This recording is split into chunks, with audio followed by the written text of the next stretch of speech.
সাম্প্রতিক ভারতীয় রাজনীতিতে একটি নতুন জল্পনার সৃষ্টি হয়েছে যে নরেন্দ্র মোদীর নেতৃত্বাধীন বিজেপি সরকারের মন্ত্রিসভায় একটি রদবদল হতে চলেছে।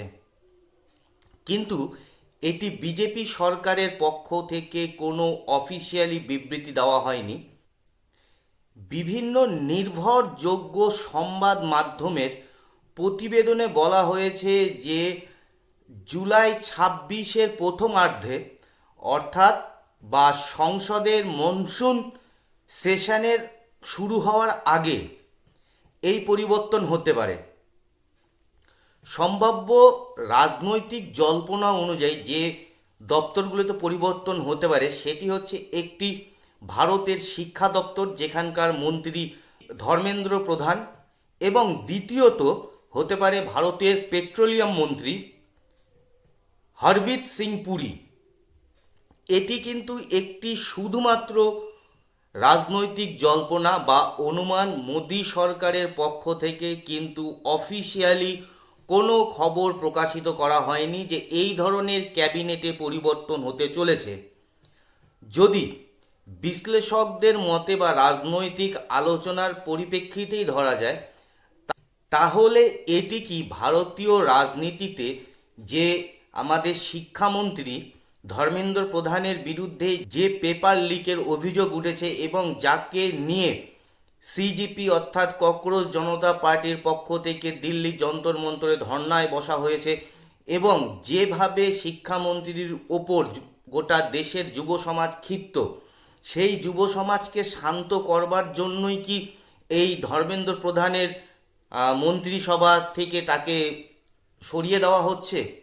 এবার একটি এক দেখবার জিনিস যে ধর্মেন্দ্র প্রধানকে কি তার যে মন্ত্রিসভার যে দায়িত্বে রয়েছেন অর্থাৎ শিক্ষামন্ত্রীর যে দায়িত্ব রয়েছেন সেইখান থেকে সরিয়ে দেওয়া হচ্ছে না তাকে ক্যাবিনেটের অন্য মন্ত্রিত্ব দেওয়া হচ্ছে, সেটা কিন্তু সময় বলবে।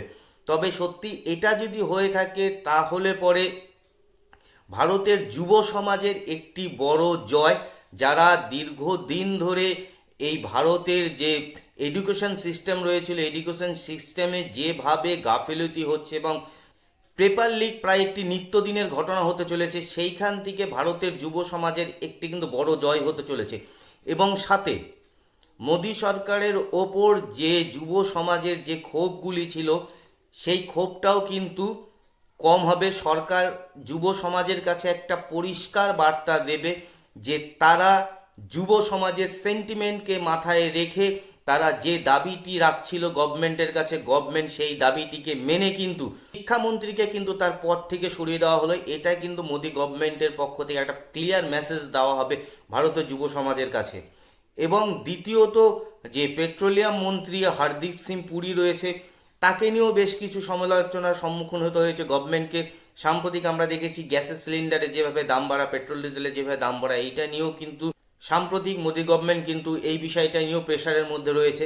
এবং আরও একটা জিনিস আপনারা যেটা লক্ষ্য করে দেখবেন, এই প্রেশারটাকে রিলিজ করবার জন্যও কিন্তু এই দুটো দপ্তরকে পরিবর্তন করা হতে পারে এবং এই দুটো দপ্তরে কিন্তু নতুন মন্ত্রীও আনা হতে পারে। এটা কিন্তু সম্পূর্ণ কিছু জল্পনা। যতদিন না পর্যন্ত মন্ত্রিসভা পরিবর্তন হচ্ছে বা যতদিন পর্যন্ত বিজেপি গভর্নমেন্টের পক্ষ থেকে অফিসিয়াল কোনো বিবৃতি দেওয়া হচ্ছে, ততদিন পর্যন্ত কিন্তু জাস্ট এটাকে শুধুমাত্র জল্পনায় বলা যেতে পারে। এবার সাম্প্রতিক আপনারা একটা ঘটনা দেখেছি যে রাম মন্দিরের যে দান বাক্স, সেইখান থেকে হিউজ পরিমাণে সম্ভবত 200 কোটি টাকার একটি ঘাপলা হয়েছে। সেটাও কিন্তু সরকারের উপর, মোদী সরকারের উপর কিন্তু একটা প্রেশার সৃষ্টি হচ্ছে যে এই ঘটনাতে কংগ্রেসও মোদী সরকারের উপর চাপ সৃষ্টি করছে যে সম্পূর্ণ কিছু সরকারের ব্যর্থতা। এটাও একটি বিষয় রয়েছে। মোটের উপর পরিষ্কার একটা বিষয়, মোদী সরকার আগামীতে যে নির্বাচনগুলি রয়েছে সেই নির্বাচনকে মাথায় রেখে সাম্প্রতিক তার ক্যাবিনেটে হয়তো কিছু পরিবর্তন আনতে চলেছে। এটাও হলেও হতে পারে। এবং বিরোধীদের পক্ষ থেকে যেভাবে গভর্নমেন্টকে ঘেরা হচ্ছে, সেইখান থেকে দাঁড়িয়েও গভর্নমেন্ট তার নিজের স্বচ্ছতা গোটা দেশবাসীর কাছে প্রমাণিত করবার জন্যও কিন্তু এই ক্যাবিনেটে বড় পরিবর্তন হতে পারে বলে বিশ্বস্ত যে নির্ভরযোগ্য মিডিয়া সংস্থাগুলি রয়েছে সেই মিডিয়া সংস্থাগুলির পক্ষ থেকে কিন্তু এই খবর প্রকাশিত করা হচ্ছে।